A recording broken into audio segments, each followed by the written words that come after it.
سب سے پہلے آپ سواب کو سمجھیں کہ اللہ پاک نے ہمیں اس دنیا کے اندر بہت سارے احکامات دیے ہیں کہ ہم نے یہ کام کرنے ہیں، تو اللہ کی رضا کے لیے اللہ کا حکم سمجھ کر ہم جو بھی کام دنیا کے اندر کر رہے ہوتے ہیں دین کا، اس کو کہتے ہیں عمل۔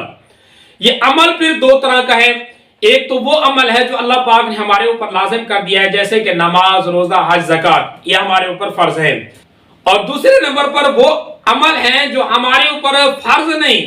جیسے کہ ہم اپنی طرف سے شریعت کے بتائے ہوئے طریقے کے مطابق کرتے ہیں تو ان کو نفل کہتے ہیں، جیسے کہ نماز تہجد، جیسے کہ اشراق، اور جیسے کہ چاشت۔ یہ وہ نمازیں ہیں جو شریعت میں ہمیں ملتی ہیں لیکن اللہ پاک نے ہمارے اوپر فرض نہیں کیا، ہم اپنی طرف سے کر رہے ہوتے ہیں۔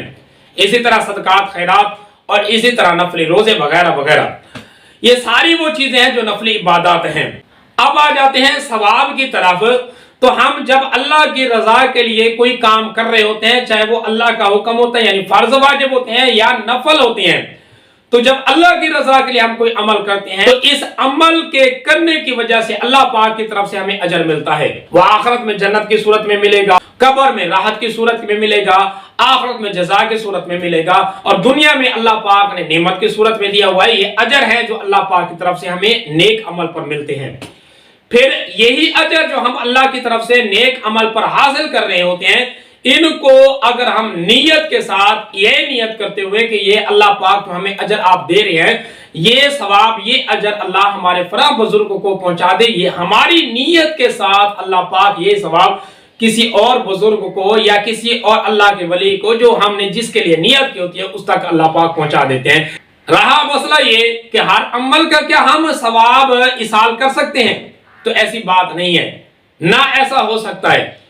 جو چیزیں ہمارے اوپر لازم ہیں، فرائض ہیں، واجبات ہیں، ان کا ہم ایصال ثواب نہیں کر سکتے۔ تو یہاں تک تو آپ کو بات سمجھ آ گئی ہوگی۔ جیسے کہ ہم فرضی نماز پڑھیں، فرض کرے کوئی بندہ ظہر کی نماز فرض پڑھے اور یہ نیت کرے کہ اس کا ثواب میں فلاں بزرگ دینا چاہتا ہوں، تو نہیں دے سکتا، فرائض کا ایصال نہیں ہو سکتا،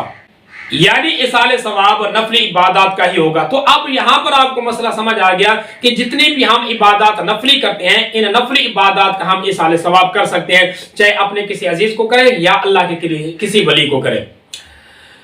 اب آ جاتا ہے پھر نوافل کی طرف جائیں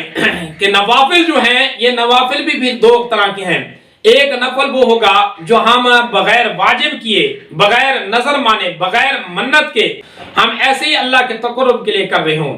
یہ جو نفلی عبادت ہوں گی ان کا ہم ایصال ثواب کر سکتے ہیں۔ دوسری وہ نفلی عبادت ہے جو ہم اپنے اوپر لازم کر